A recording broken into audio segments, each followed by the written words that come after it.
As we go to G2, let's review what the first G is about. 3G leaders are grounded. They have a foundation that makes them solid. And we've studied that the three qualities of a grounded leader are humility. They have an understanding of their place in light of God and others. Authenticity, they are comfortable in their own skin. And 3, they have a calling. They have a purpose that is bigger than themselves. The second G is growing. The great leaders are growing. They have a hunger that makes them stretch. Stay with me in the paragraph. A growing leader is a little wiser today than he was yesterday. He never stops learning. He never stops reflecting. He's not afraid of change because he knows that growth is dependent on it. He is more concerned about getting better than being perfect. He is constantly looking to improve himself and the people around him. So I sat down and I spent a great deal of time on this lesson because, you know, I wrote the 15 laws of growth. I talk a lot about growth. And let me give you a little bit of my thought process before I teach it today.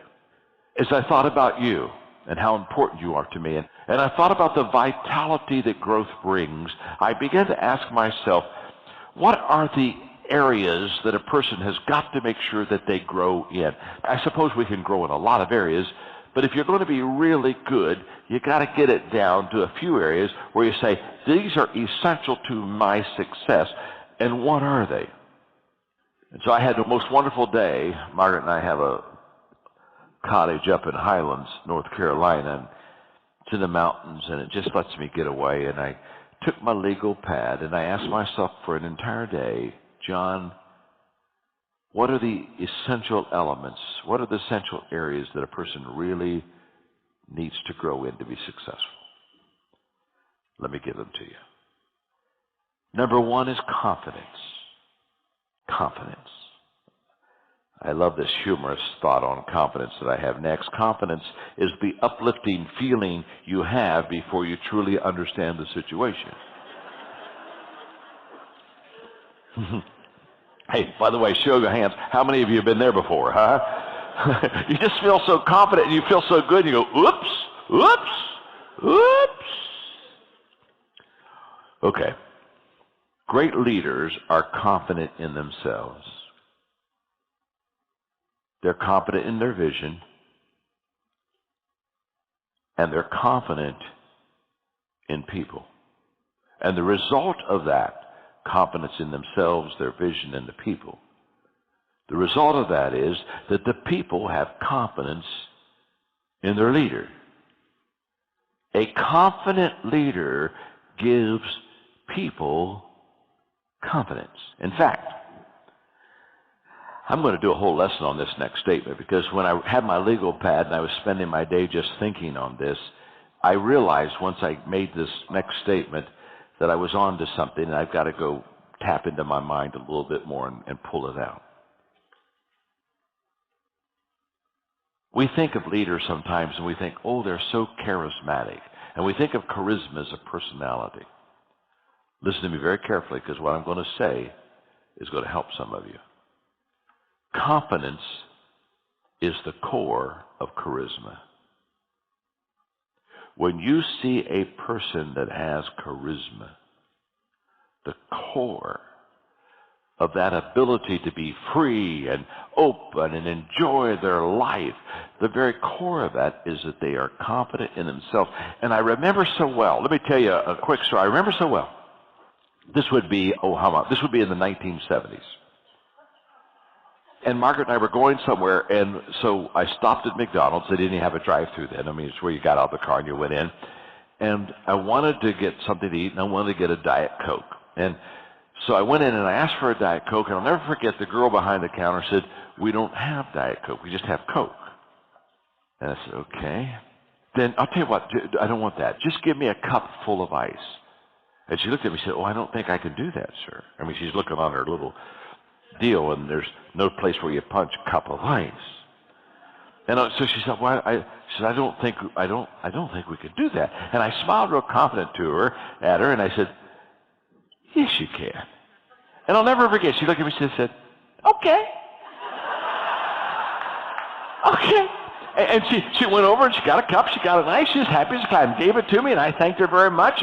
And off I went. And as I walked back to the car, all of a sudden I realized what confidence does for people. Yes, you can. You can do that. Oh, okay. Woo! Never thought of it before. I would wish for every one of you today as a coach to really become a confident person. If you want a marketing plan, nothing sells like confidence. Nothing. Once you're confident and you truly know that you can help people, once you truly know that you can add value, I can tell you, I can look people right in the eye and I can say with all the integrity in the world, trust me, I can take you to a whole new level in your life. I'm not BSing them. I'm not delusional on drugs. I know. And guess what they do? They buy into that confidence. So I began to ask myself, what are the confidence killers? If we're going to grow in it, we got to know where to clear the weeds, don't we? The number one confidence killer is low self-image.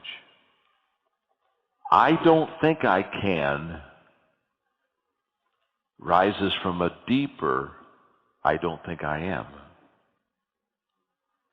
I don't think I can rises from a deeper, I don't think I am. Lower self-worth translates into 37% less willingness to negotiate and use of 11% fewer negotiation strategies. Increased self-worth correlates with a greater willingness to incur the risk of prolonged negotiation and greater adaptability. This is a powerful statement on negotiation. You won't even go and negotiate if you don't have the confidence. In short, the less confidence you have in yourself, the faster you will give up trying to get what you want. That's a fact. When I see a person that quits quickly, they have low self-confidence, low self-esteem. That's why they quit. Fear is another killer of confidence. You see, confidence comes from not always being right, but not fearing to be wrong. When you run into a confident person, the confident person isn't always right. They just don't fear being wrong. I can tell you every day, I'm confident about a lot of decisions. Now, some of the decisions I'm confident about aren't the best decisions, but I don't look at myself and say, well, what happens if I fail? What happens if I'm wrong? It just doesn't bother me. I don't fear that failure. There's a popular cliche that says, you don't know what you can do until you try. I like that you never try until you know what you can do. Confidence releases the risk. Confidence releases the risk. All my life, I've tried to share my confidence with others. All my life, I've tried to bring people that were maybe had a little bit more timidity about decision making in life and go alongside of them, put my arm around them and say, hey, I'll loan you my confidence for a while. Let's go do it. The third confidence killer, the first one, okay, this is good, is low self-image, and then there's fear. The third confidence killer is other people's opinion of you. Wow. That will suck confidence out of your body. If you worry about what people think of you, it's because you have more confidence in their opinion than you have of your own. And I see people all the time that say, well, I wonder what they're going to think. Well, what will they think? Who gives a crap? Listen to me. My name's John. I'm your friend. Since when? Since when did you always feel so low in your self-image that you lowered your opinion of yourself so much that you let somebody else walk in your life and trample all over it? They don't have that right. And yet I see people do it all the time. When you get confidence, you won't let people walk all over you. You won't let people take advantage of you. You won't let people all the time manipulate you. You won't become a victim of everybody else and kind of, well, this is kind of the way it is. You're going to meet the most wonderful person in the world tomorrow morning when you meet my Father. I respect my Father more than any human being in this world. He's truly the greatest man I know. I love him more than life itself. And when you see him and you hear him tomorrow, you're going to fall in love with him. Because who he is greater than what he says. He's an amazing person. And I was in an organization that was hurting my growth.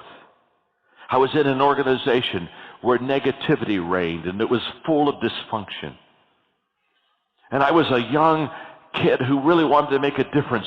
And every time I tried to make a difference, it's this number, you know what I'm saying? I'd raise up and I'd get pounded back down, and I would pull away and I'd try again because it's all I knew. It's where I got educated. It's where all my friends were. And my father was the most influential person in that organization. He wasn't like those people. I grew up in an amazing environment, but in that little environment I grew up, all around me was poison. And I can remember at 33 deciding I had to leave that organization.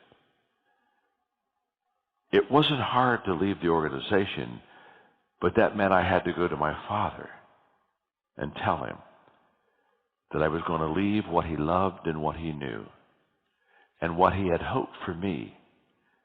Because I was the kid everybody said would follow my father's footsteps. And I had to go walk into my father's life and say, Dad, I'm not following your footsteps here. I'm leaving this organization. Now, I wanted his blessing. But I can still remember telling Margaret, I pray for his blessing, but if I don't get it, I'm going anyway. That day is as clear as if it was yesterday. It was a half a life ago. I was 66. I was 33. And I made an appointment with my dad at his office. And I sat down for 3 hours, and I wept like a baby. And I said goodbye to the people I knew and to the school I knew and to the church I knew and to the culture I knew. And I looked at my father and I said, Dad, I'm going. You can't talk me out of it. Can I have your blessing? Now, fortunately for me, he loved me and gave me his blessing. But let me tell you what I did to my dad. My father, for the next 6 months, had to explain his son to all of those people. There are some of you in this room, you'll never rise to your potential until you get rid of the people in your life. Are you hearing me? You had better get some courage, or you're going to suck around and live in a leper colony and wonder why you never get whole. If I could do anything for you, I would walk into your life and I would breathe courage into your life. And courage is a result of confidence. You have never seen a courageous person that didn't have confidence. It is not the difficulties that defeat us. It's the lack of confidence in ourselves that defeats us. Confidence is the cornerstone of leadership. Clarence Randall said the leader must know must know that he knows, and must be able to make it abundantly clear to those around him that he knows.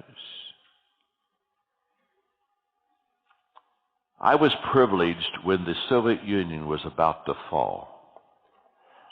I was invited to come and speak in the Kremlin.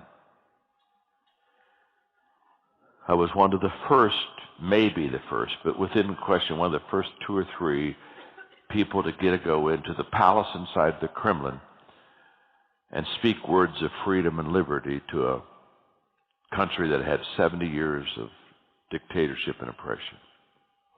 Our guide was a girl named Anna, and Margaret and I and our 2 children were there for about 5 or 6 days, and Anna stayed with us the whole time, and she was a delightful young lady, and she was so proud because if you'll remember, when the tanks came in to try to settle that whole dispute, and it came to a kind of a crisis point in the Kremlin, if you'll remember, Boris Yeltsin went out.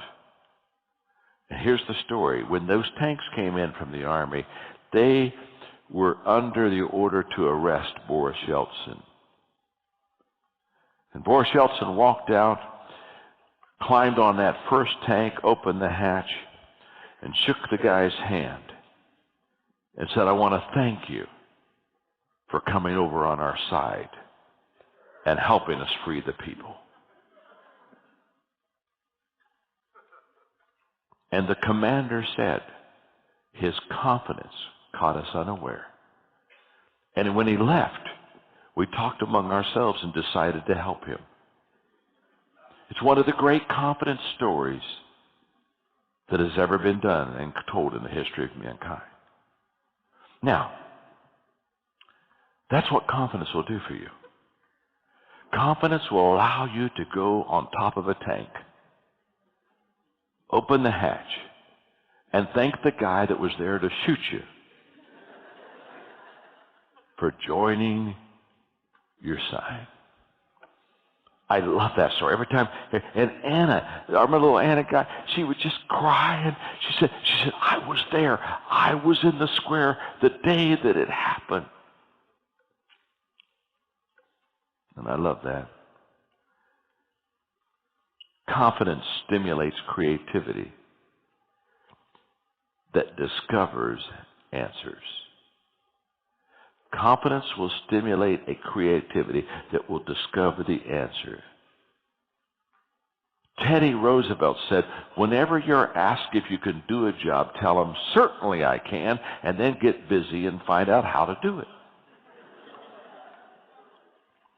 I've done this all my life.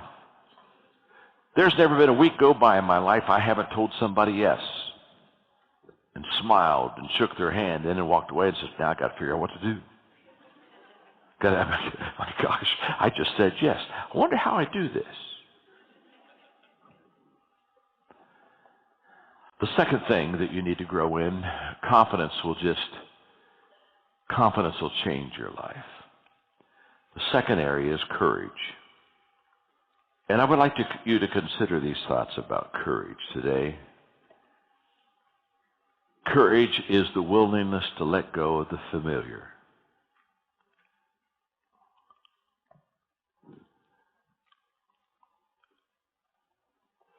What you have known and what you have done hinders you from being what you could become.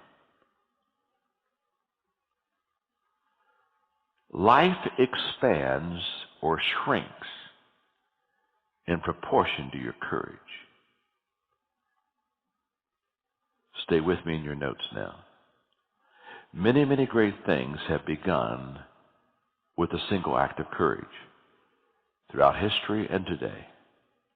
A person steps out and makes one courageous decision, and that one domino starts many other dominoes following. Stanley said, this is my friend Andy, we have to step out and take the first step. And we may never know the ripple effect that one courageous decision.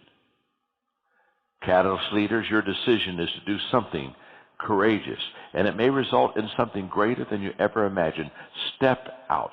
Courage is not waiting for your fear to go away. We know this. We know this at the gut level. But many times fear still holds us back. Fear in leadership usually is connected to the uncertainty about the future. But uncertainty about the future is never going to go away. I tell leaders all the time, uncertainty is why they are leaders. Uncertainty gives you job security. Whenever there's uncertainty, there will always be a need for leaders, which means always stepping out in the unknown, which always requires courage. I loved his statement, courage was like moving the dominoes. And I run people all the time and say, well, I'm not certain about it. Leaders are always uncertain. We're never sure. But that doesn't eliminate courage. It's courage that gets people to move, not certainty. Courage is living one's convictions in the face of fear. Fear, it can be a speed bump, but it shouldn't be a stop sign. The Bible never says that courage and fear are mutually exclusive. In fact, the most courageous acts take place despite fear. The book of Hebrews expresses this quite graphically. Stand firm on your shaky legs. I love that, huh? Those who follow will become strong. In San Diego, every year I would take my staff on a retreat, and every year I would do this exercise with them.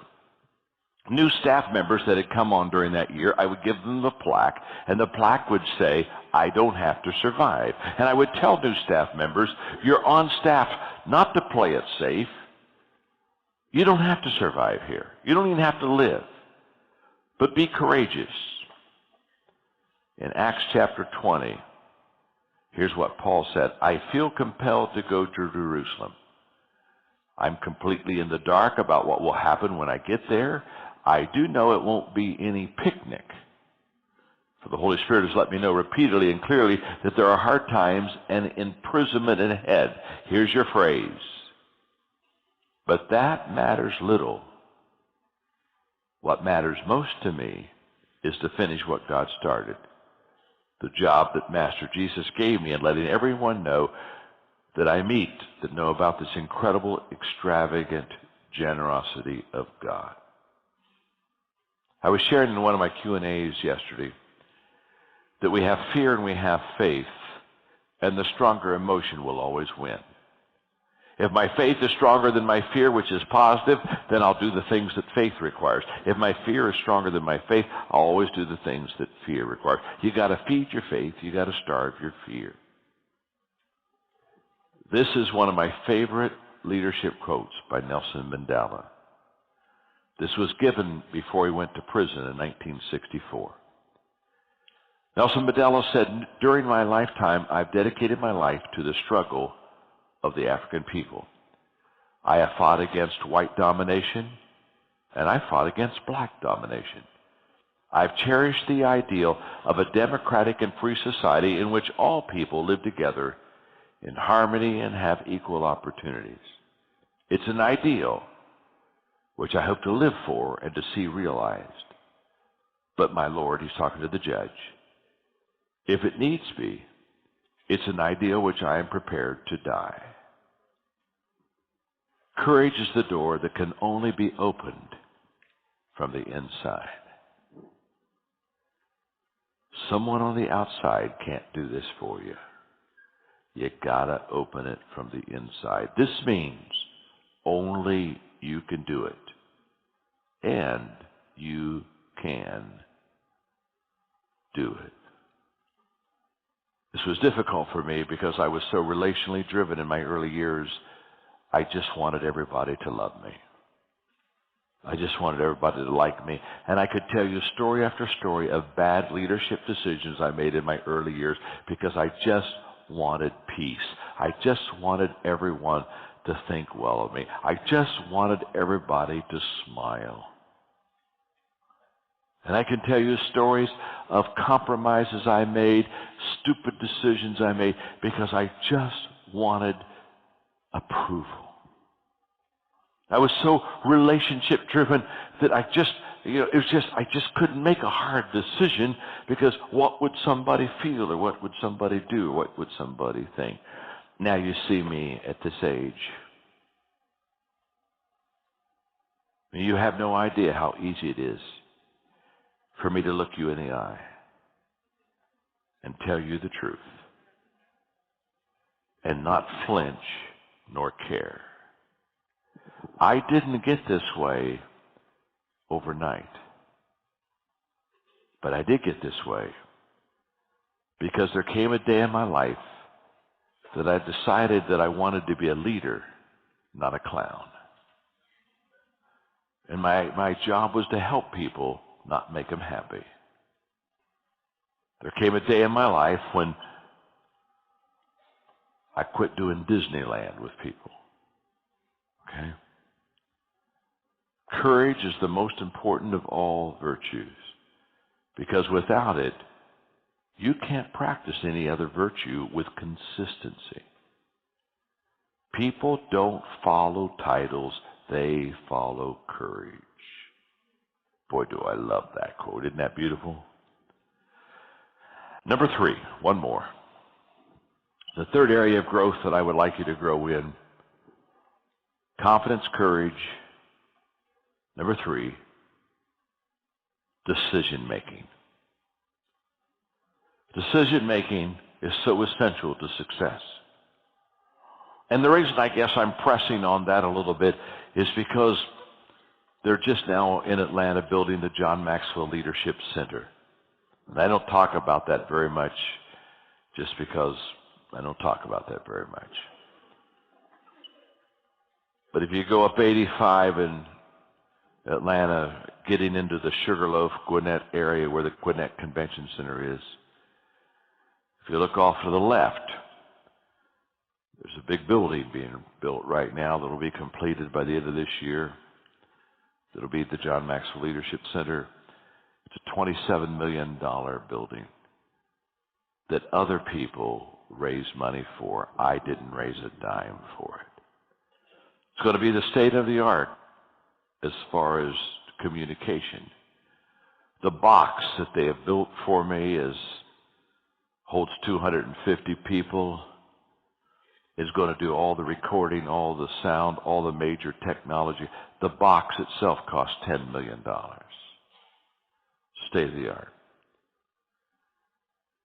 And in the John Maxwell Leadership Center, they're going to have a boardroom. And so the people around me said, John, we would like for you in the boardroom, since you have discussions and make decisions, we would like you to put the most important decisions that you've ever made in your life. And we'd like to put it around the boardroom so when people go in and have meetings, they would be able to read and say, oh my gosh, that was an important decision in his life. So I'm going to give you the 5 decisions that have formed my life. This in itself could be a 2-hour lesson. I'll just give them to you, okay? The first category is what I call ministry decision. At the age of 23, this was the quote that I kind of accepted for my life and ministry. I will attempt things so big that if they're accomplished, only God will get the credit. And throughout my life, I've tried to make decisions that were so big that when they happened, only God would get the credit. I'm in one right now, as you know, because you're helping me with Guatemala. My gosh. A whole country, president on down, teaching and learning leadership values and working on becoming transformational leaders. Instead of giving you the examples, I want to read you this paragraph. There are times when I feel obligated to lead farther than I have walked. Let me stop there for a moment. Have you ever been there? You got to lead farther, and you say, I haven't even walked there yet. There are times when I feel obligated to lead farther than I have walked. I don't feel holy enough, faithful enough, strong enough, gracious enough, competent enough, or qualified enough. It is at that time that I allow my weaknesses to bring me to God, who is more than enough. The second group of vital decisions I have made in my life that have formed me are personal growth decisions. And at the age of 26, I said to myself, I will intentionally grow every day, and I will develop my strengths. Let me take you again, not two examples of it. Don't have time for that. Let me just take you to the paragraph. My growth journey from here to there has been often lonely. The reason is that I'm willing to admit wrong because of my desire to grow and change. Stay with these words. They are powerful. Growth is a result of bad habits dropped, wrong priorities changed, and new ways of thinking embraced. Here we go. The people who do not grow are unwilling to leave what they have known and practiced. They're not willing to admit wrong so they can discover what is right. Therefore, they cling to right, and their lives turn out wrong. How sad. Surrender of being right is a prerequisite to finding right. You can feast your mind on that for about a week. Thirdly is partnership decisions. At the age of 30, I basically said this: I will first help others get what they want and what they need. Then they will help me get what I need. My wonderful friend Zig taught me that. And partnership has been absolutely huge in my life. And I'm grateful. The John Maxwell team is a classic example of partnership. Again, let me read just the statements, the paragraph. Early in my life, I had a decision to make. Would I be a ladder climber or a ladder builder? In the beginning, I made the wrong decision. I chose to be a ladder climber. I viewed all of my colleagues in ministry as competitors, and I worked hard to climb the ladder faster than them. As I started to succeed, I felt lonely and unfulfilled. I changed and became a ladder builder. I began to complete others instead of compete with them. I discovered that helping others succeed with me is more rewarding than my personal success. The fourth area of decisions that are key, I believe, in growth is relationship decisions. At the age of 33, I said I will live in such a way that those who are closest to me will love and respect me the most. My best friends are people who have known me the longest and are the closest to me. Here we go. Success creates a gap between myself and others. It's my responsibility to close that gap. I don't want fans. I want friends. I don't want to be above the crowd. I want to walk slowly through the crowd. However, for many, that gap is still wide. They see me on stage, they read my books, and they use my resources. They know about me, but they don't know me. But my family, my inner circle, my longtime friends, they know me very well. They know my weaknesses and often are recipients of my shortcomings. To be unconditionally loved by those who know me well is my greatest joy. I am not a self-made man. I am who I am because of those who cared enough about me to touch my soul. Leadership decisions. At age 48, I will add value to leaders who will multiply value to others. Read one more paragraph. In 1976, I was called to train leaders. Over the years, that calling has evolved and taken shape. Resourcing leaders became an early commitment of mine, and then the Hatchet Committee determined that my speaking schedule should give priority to the number of leaders that we would have in the audience. Then my publisher, Thomas Nelson, discovered that 60% of my reading audience was in the secular community. And I immediately sensed God directed me to focus on that market and to be salt and light in the business community. Often people ask me about my legacy. It is in the hands of leaders we have trained. Those hands will live beyond me and reach people that I could not have reached. And I close with this. Look me in the eye. It is in your hands that I give my legacy. Thank you very much.